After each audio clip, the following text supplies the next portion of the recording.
Oke, setelah berhasil membuat akun, maka sekarang saatnya kita buat database berdasarkan data-data yang ada di folder ini. Oke, jadi kembali ke email yang sudah kita buat. Nah, ini ada akun Accurate ID berhasil diverifikasi ya. Nah, jadi loginnya ke Accurate ID. Jadi, misalnya saya log out. Setiap kali Anda ingin login ke dalam Accurate online atau akun Accurate online perusahaan Anda tinggal ketik saja accurate.id, enter ya, dan klik login. Setelah klik login, silahkan Anda masukkan alamat emailnya ya. Nah, jadi nanti dia akan masuk ke sini. Nah, Anda masukkan alamat email dengan password, lalu Anda klik login. Nah, begitu klik login, maka sudah berhasil masuk. Sekarang saatnya kita buat database. Jadi kita klik di sini ya, buat database. Nah, ini adalah inti pelajarannya sehingga Anda harus perhatikan dengan seksama. Oke, klik di buat database. Kemudian Anda isi nama database, misalnya mau Boy Indah. Nah, seperti ya, misalnya PTK, CVK, terserah. Nah, Anda bisa drop untuk logo ya. Misalnya logonya Anda mau gunakan logo yang mana saja, itu sebenarnya tidak masalah ya. Nah, tidak masalah. Misalnya Accurate Online kah, atau foto Anda mungkin. Nah, misalnya foto saya yang ganteng ini. Nah, saya taruh saja di situ ya. Nah, oke, kita klik simpan ya. Kalau Anda gunakan saja Anda punya logo dalam bentuk JPEG, PNG, silakan ya. Klik simpan. Nah, begitu klik simpan, maka Accurate Online akan membuat database. Nah, ini yang kita tunggu-tunggu ya, membuat database. Nah, ini proses menunggunya tergantung speed internet Anda juga. Jadi, gunakan internet yang stabil, yang bagus ya. Jangan gunakan internet yang abal-abal atau yang lambat. Nah, seperti itu. Oke, jadi di sini kita masih menunggu proses pembuatan database-nya. Biasanya tidak lama ini pembuatan database-nya. Nah, maka pembuatan database akan seperti ini ya. Nah, ini muncul wajah saya. Nah, setelah itu Anda coba cek di sini, di inbox ya. Maka akan ada satu email. Anda telah diberikan hak sebagai administrator untuk mengakses database PT Mau Boy Indah. Nah, ini dia ya pemberitahuannya. Oke. Nah, database ini Anda bisa buat lagi database perusahaan Anda yang lainnya dengan klik buat database seperti yang tadi. Nah, tapi kali ini kita tidak akan buat database yang lain, tetapi kita cukup buat gunakan database yang sudah ada. Nah, di sini ada informasi trial penggunanya 1 dan bisa tambah pengguna, edit info, duplikasi data, tagihan, dan nonaktifkan data. Jadi kalau Anda mau mengubah nama ini, Anda tinggal klik saja di sini ya, edit info, ubah, simpan lagi. Oke, seperti itu. Oke, atau Anda mau tambah pengguna. Tetapi biasanya kalau awal pembuatan database, kita belum melakukan apa-apa.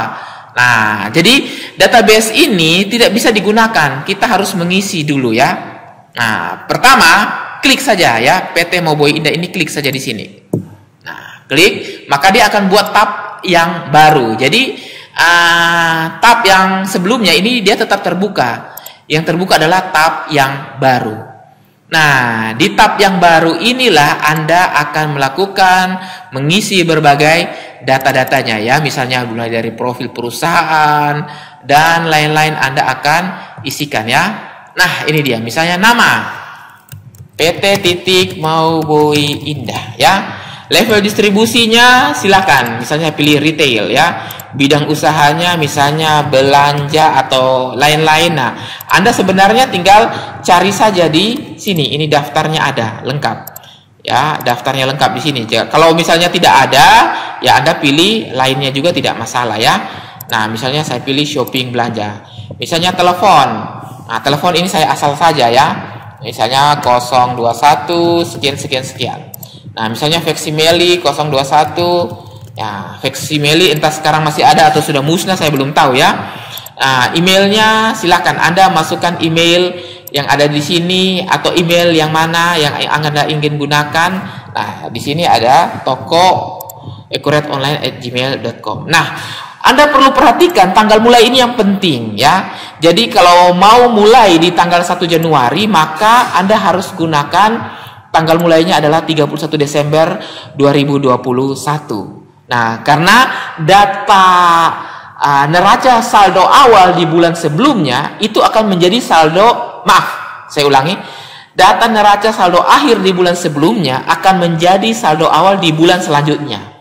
Oleh karena kita mau mulai transaksinya di tanggal 1 Januari 2022, maka tanggal mulainya harus bukan di 1 Januari tetapi harus dilakukan di 31 Desember ya. Seperti itu. Periode akuntansinya Januari sampai Desember. Ini yang berlaku di Indonesia. Alamatnya silakan Anda buat alamat apa saja ya, misalnya di Jakarta seperti ini ya. Nah, jadi untuk kabupaten ini akan langsung terdeteksi secara otomatis ya. Nah, Anda tinggal mengisi kode pos, provinsi, negara dan lainnya Anda isi. Nah, ini ada 6 langkah. Jadi langkah yang pertama info perusahaan. Nah, ini Anda masukkan ya. Saya sudah masukkan sesuai dengan yang ada di sini. Oke. Oh iya, nomor telepon tidak apa-apa. Saya copy saja ya biar kita ini jadi jangan ngasal ya, karena sudah ada filenya. Oke, minta maaf. Nah, jadi saya kok taruh saja di situ nomor pengukuhan PKP. Oke, tanggal setup 31 Desember 2021 ya. Nah, ini kode posnya 11530. Oke, kita ubah. Nah, seperti ini ya.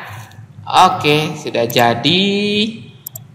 Nah, kita tinggal lanjutkan ya. Jadi, info perusahaan ini harus ada isi sesuai dengan data yang sebenarnya. Oke, klik lanjut.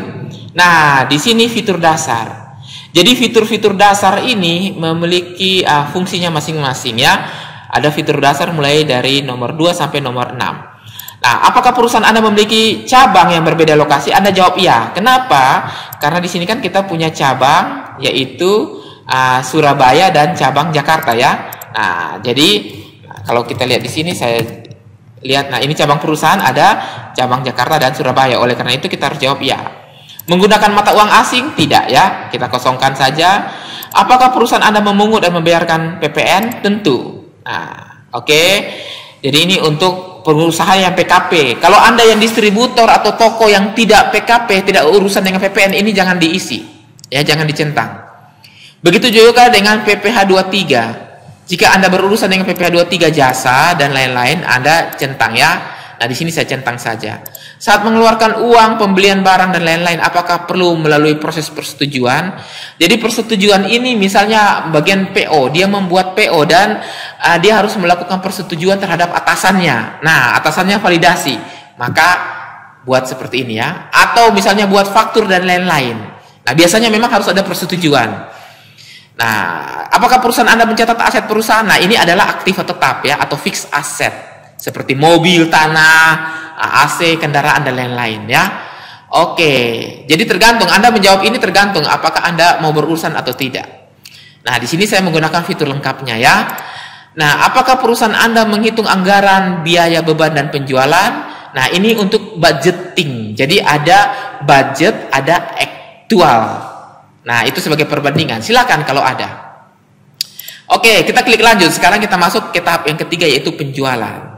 Nah, jadi jawablah sesuai dengan fitur yang dibutuhkan oleh perusahaan Anda.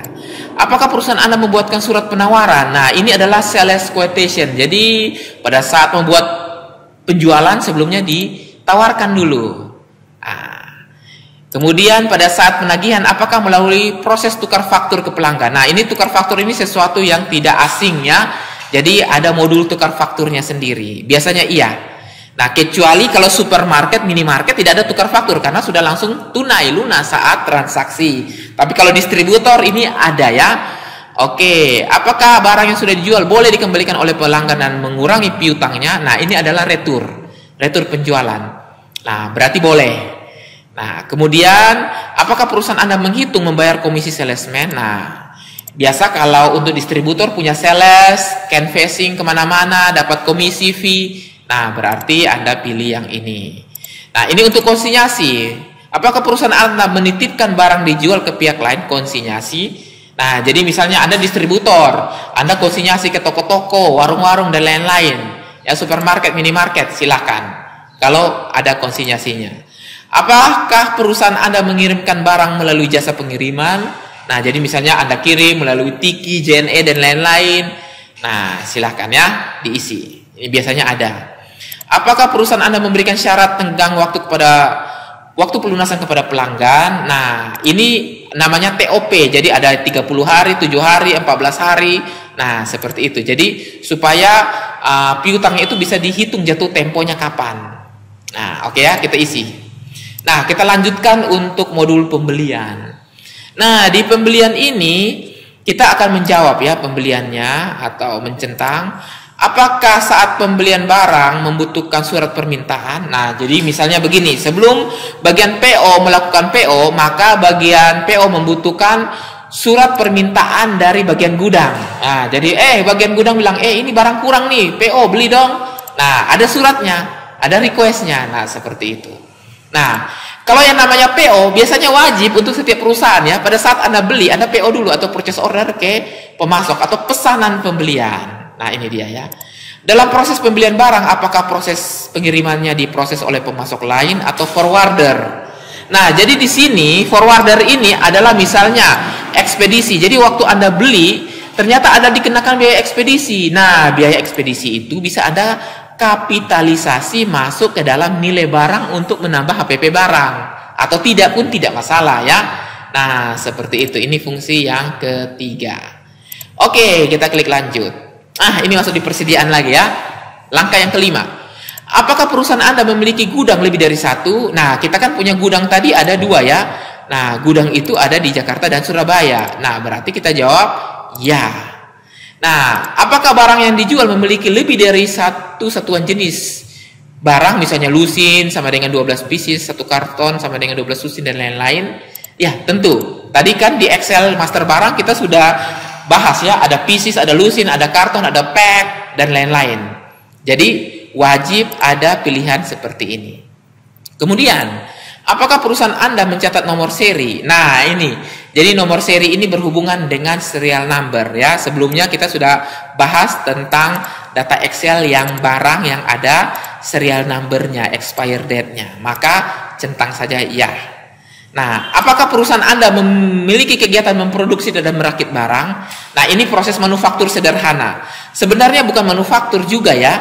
Nah, misalnya untuk menggabungkan satu barang atau memisahkan satu barang atau menggunakan barang menjadi biaya. Nah, ini banyak fungsinya job costing ini. Nah, jadi biasanya ada ya, misalnya barang Anda hilang atau mungkin barang diberikan free kepada customer lain. Nah, ini sangat berfungsi. Nah, metode perhitungan Anda bisa menggunakan rata-rata atau FIFO ya untuk perhitungan biaya persediaan. Nah, biasa yang dianjurkan adalah metode rata-rata. Ini sesuai dengan anjuran pajak juga. Nah, kemudian klik lanjut. Nah, selanjutnya yang terakhir adalah apakah Anda ingin accurate otomatis membuatkan data akun perkiraan. Nah, perlu Anda ketahui sebelumnya kan kita sudah menyiapkan akun kita sendiri nih. Nah, ini dia ya Excel-nya. Kita sudah siapkan. Artinya kita tidak membutuhkan accurate lagi untuk accurate membuat untuk kita. Tidak, kita tidak butuh lagi ya. Oleh karena itu, jawab di sininya adalah bukan ya, tapi jangan dicentang ya. Nah, jadi ini jangan dicentang supaya apa? Supaya kita menggunakan akun-akun itu dari Excel kita sendiri, bukan dari accurate-nya. Nah, seperti itu. Oke, jadi ini dikosongkan dan klik selesai. Nah, begitu selesai, kita harus menunggu lagi proses konfigurasi fitur-fitur yang sudah kita pilih akan dilakukan di dalam database ya. Nah, ini adalah tahap yang kedua. Ya, tadi tahap pertama kita sudah buat email, kita sudah buat akun, kita sudah buat database. Sekarang kita mengisi informasi data perusahaan. Nah, nanti setelah database ini dikonfigurasi dan sudah berhasil, kita akan melakukan impor berbagai data Excel ya. Nah, data Excel kan kita sudah siapkan ini. Nah, kita sudah siapkan dan itu akan kita impor masuk ke dalam database Accurate Online. Nah, jadi walaupun sudah jadi seperti ini sebenarnya belum bisa digunakan ya. Nah, Anda bisa klik di sini untuk melihat preview fungsi-fungsinya ya. Anda bisa tutup atau mungkin Anda sudah tidak ingin munculkan lagi setiap Anda membuka e-Kuret online, tinggal jawab saja, tidak perlu ditampilkan lagi dan klik tutup. Nah, di sini ada tahap selanjutnya, yaitu persiapan data. Kenapa harus persiapan data? Karena kita kan belum mengisi data ya, barang belum ada.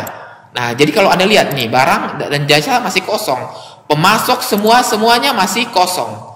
Jadi kita perlu mengisi, melengkapi data-data perusahaan, mulai dari tahap 1 sampai dengan tahap 5 ya.